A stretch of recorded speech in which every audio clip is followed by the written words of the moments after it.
Is it good? Yeah. Two grandmas and a microphone with our Christmas tree. Long time no see. Right. We decided this will be our last Two Grandmas and a Microphone, which is a little sad, but obviously we haven't been doing it, so we thought we should at least film one last video for you. Right? Exactly. So, okay, so we had a great conversation before we even started all about endings and how perfect is that for this video. My dad just passed away on November 5th, so that obviously was a huge ending for me and very sad, but I'm feeling better. But what are we going to talk about this?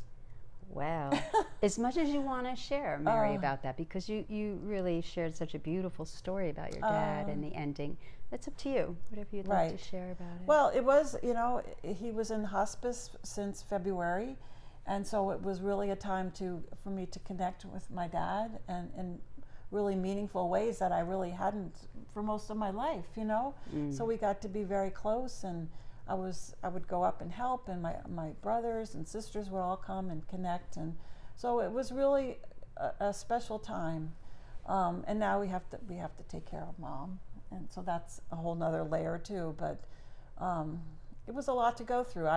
He was 92, and I was telling Vicki, I would have friends like their mom was 94 and dying. I'd be like, they're old, So I wasn't that empathetic. But when it happens to you, that's a whole different thing. Isn't that about everything in life, right? When it happens to us. Yes, it's all about me. But I mean, when it happens to us, then we have more empathy and understanding for what other people have gone through. Otherwise, we have this thought in our head, and that's basically what it is. It's a thought rather than a feeling. But then when we're experiencing it, we get the feelings. And there's so many complex feelings, sadness and joy and anxiety and all kinds of feelings, right? Yeah. What other ones, Mira, that I didn't mention, maybe? But I feel very blessed. I had my parents. Gratitude. I'm 68 years old, and I've had parents for 68 years of my life, and not everybody has that. But what I've been experiencing is, I think I'm fine, but then I feel it in my body that I'm not so fine. I feel like I have a lot of stress, and I can feel it in my chest, and it's like when you have too much sugar or too much caffeine, it kind of takes over your body. So I've really been trying to keep myself calm and take extra good care of myself. Sounds like a great idea. Right. Yeah. Right. Yeah. So in this conversation, we always have these amazing conversations that I say, we should have filmed this one. Oh my gosh. They're just so real and open and spontaneous, and they just flow.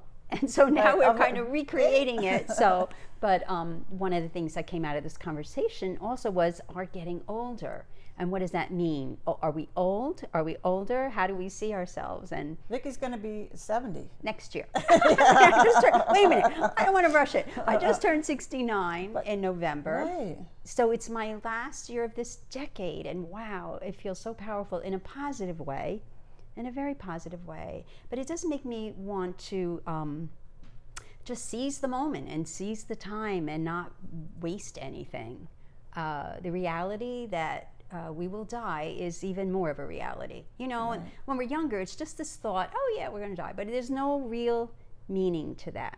And then as we're getting older and other people have died, and we know what grief is, and our time is limited. Maybe that's the best I could say. I know my time is limited. But there's something about that makes me feel that I live life with more quality, more zest, more appreciation, way more gratitude over the last, 20 years. I have plenty of gratitude, right? But you've had a lot of tragedy too. Well, that's true, right? But that is life, right? Right. I mean, I've had losses, like everybody has losses. Right. That's life. And I think I know for me, I have a better understanding that that's life. So I don't fight it so much. Right. It's like, okay, you go with it. Because what are you going to do? Right. What are you going to do? Right. Not only what are you going to do, well, the way I look at it is what I want to do is appreciate it all. We just had Thanksgiving. And that means not just the good stuff, but even the stuff that tears our heart open, right? Breaks open our heart, breaks open our soul. That's another thing. As I'm getting, in my last 10 years especially, I want to do more things, and I have done more things that feed my soul. And those are things like dancing, painting, travel, singing, that I added to my list of things, singing. Anything that feeds my soul, I want to be right there.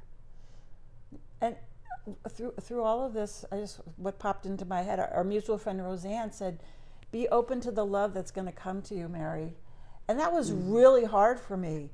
You know, I was like, I wasn't prepared for, like, when my dad actually died, I was doing my outdoor fit class, and my husband called me through my do not disturb, because he's allowed to come through do not disturb, and all of a sudden I'm standing in front of all these women sobbing, and they're all up to hug me, and I'm like, whoa, whoa, whoa, you know, I don't know what to do. It doesn't work with so well this. for you, right? Right? Yes. I didn't know. I yes. said, you know, I didn't know what to do. So I still, you know, when people are nice to me, I'm like, it throws me. Interesting, right? The more we understand about ourselves. Right. And I think that's one of the hardest things. It's one thing to love. That's a little easier sometimes than to receive to receive the love. it. Right. Yeah, to open our hearts for that Yeah. can be a challenge. Where are you guys with that? Can you receive love? It's easier to give, I think. But at this time, I feel like I am open to it, but it's been a journey. Right. Definitely a journey. Definitely in my younger years, I didn't know how to do that. But definitely in the last 30, I'd say, yeah.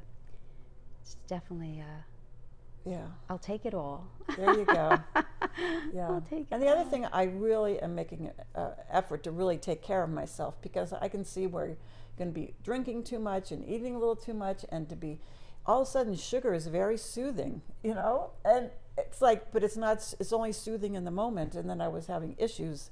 So I've really stepped back to really take care of myself. And I'm doing my cold plunges. Yeah. So that has been phenomenal. And the other thing, this was a big deal. I posted a picture of myself in a bathing suit on the beach. I saw it. Right? And it's just like, it wasn't very flattering, but it's like at some point in your life, you just have to accept Embrace it, right? Accept that you have sagging arms instead of these muscular arms that I have, but the skin is sagging. And, you know, and not care about that. It's funny because when sometimes I pass the mirror and I say, "Oh wow, look at me!" I'm so, who's that older lady in the mirror, right? Right. At the same time, I feel so warm to my older self, like I just want to hug me, you know, like I do. But that's developed again over years of looking in myself and just really feeling love, but developing that over time, Right. you know. In the beginning, when I was younger, I would look in the mirror and say, who are you, you know? And Right. now I know who I am. And now I can look and just feel this warmth. That's the best way I can say it, this warmth in my It's like, heart. how do you get to that point? Because you can't be looking in the mirror and looking at all your wrinkles, because what good does that do? I do look at my wrinkles and say, oh, look at those wrinkles. But I love them. It's like, wait a minute. And I think because there's more to me than my body. Definitely I have a heart and soul, and they're equally as important. I certainly honor my body. I certainly exercise every day in some way and Right. appreciate it and take care of it. At the same time, my heart and soul is equally as important, you know? Right. And that's something I've nourished It's- and nurtured over all these years, Yeah. you know? So. Yeah, right, So they all go hand in hand, body, mind, and spirit, right? right, Yeah. right. So, And I'm finally letting my hair. We'll see. are you again This has trying? been Right? since July, but I thought it's the same thing. You know, you want everything to go, and I thought maybe the blonde doesn't go with my face anymore. Maybe it's time to let this go. So we'll see. We'll see. Whatever works for you. I always think it's so individual for everybody. And You then I know, don't have to go and get my hair highlighted. You know? that's true. right. That's true. I have never regretted letting my hair grow out gray. I love Right. it. Well, the color is beautiful. Thank you. I love it, but I didn't know. It's really a risk because you don't know what it's gonna look like. But I always figured, you know what? If I It's don't not like that it, I big of can. a risk, right? You just go back and put them back. Well, that's what I was just going to say. What's the big deal? If I don't like Yeah. it, I'll just dye it again, you Yeah, know. But yeah. no, I've been really probably the happiest with my hair color that I've ever been in my life. See? And It's all you have to do ever. is shampoo and conditioner, and you're good I to go. love it. I love the different colors. I'm thrilled with it. And I used to great. pay to have all these different That's colors, right. right? That's right. And take the time out. Every 3 weeks I'd go. I'm like, oh my gosh. God. Yeah, I don't have to. Yeah. And that wasn't even And the your hair is biggest thing. healthier because of it. Well, and you know what the biggest thing was? It came at a time when it was that year of not betraying myself anymore. I was like, I just want to be me. Right. I want to make sure I have the manicures that I like. I want to, you know, have my hair color the way it is. I want to move. I had so many things in my life that I decided everything I would like to reflect me. Right. It's a journey. Yeah. And we're all on our own journeys. No one has to do my journey, right? And no one has to do your journey. We Right. just are here to Exactly. do this. Yeah. So, what do you think, Mary, as far as any last things tell our Any last thing? wonderful Just- audience, thank you I for just, I want everyone to just to be the very best version of themselves. cool. You know, and I try to think of that I have a journal now, and I write every Yay. day, almost every day, which is phenomenal. Wow. And I write that every day, be the best version of myself today. And that helps. And everybody needs to be the best, be the very best you can be for the world and yourself. Sure. Yeah. Well, I just want to wish all of our viewers, which is always, excuse me, amazed us anybody watches this conversation, right? But we appreciate it. Thank you for following us. And yeah, just live your bliss. Yeah, live your life and enjoy it. I guess that's about it. I don't know. I love you, Mary, even if love we're you not too. doing this. Yeah. Yeah, So I appreciate it. I appreciate it too. Okay. Thanks so much for watching. We're going to trip over our cords on the way out.